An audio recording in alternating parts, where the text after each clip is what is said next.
Isang beses lang tayo mabubuhay sa mundo. Kaya naman, dapat sulitin mo na ang bawat segundo nito.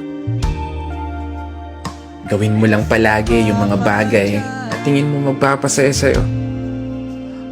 Puntahan yung mga lugar na gusto makita ng mga mata mo.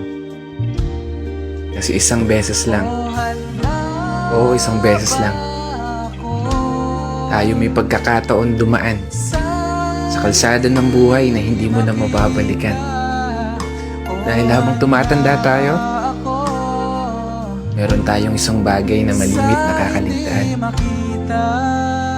Yun ay maglaan ng oras para sa sarili nating kaligayahan.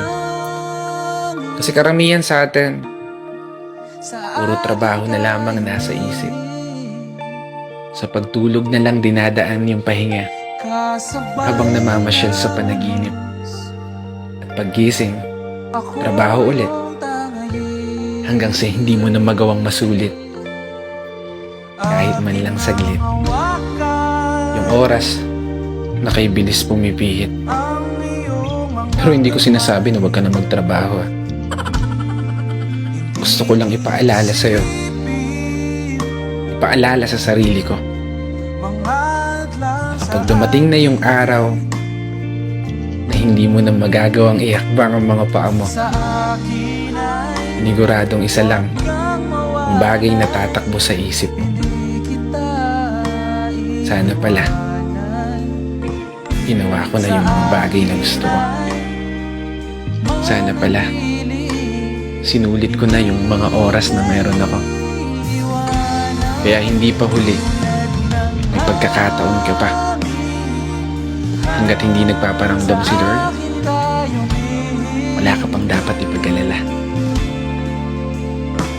Hanggat hindi ka pa tumatago sa pintuan, wala kang dapat ipangamba. Dahil hanggat humihinga ka, magagawa mo pa. Gawin lahat ng mga bagay na gusto mo, basta masaya ka. Walang makakapigil sa'yo. Buhay mo yan. Kaya kung umabot ka hanggang dito at patuloy na nakikinig, maraming salamat. Dahil gaya mo, ginagawa ko lang din kung ano yung pangarap ko. Minsan ako masaya. Sa paraan na to, magawa kong may bahagi sa iba. Kaya isang pagpupugay para sa lahat ng mga kapatid na motorista na patuloy sumasabay sa hamon ng buhay. This is your brother Matt for today's video.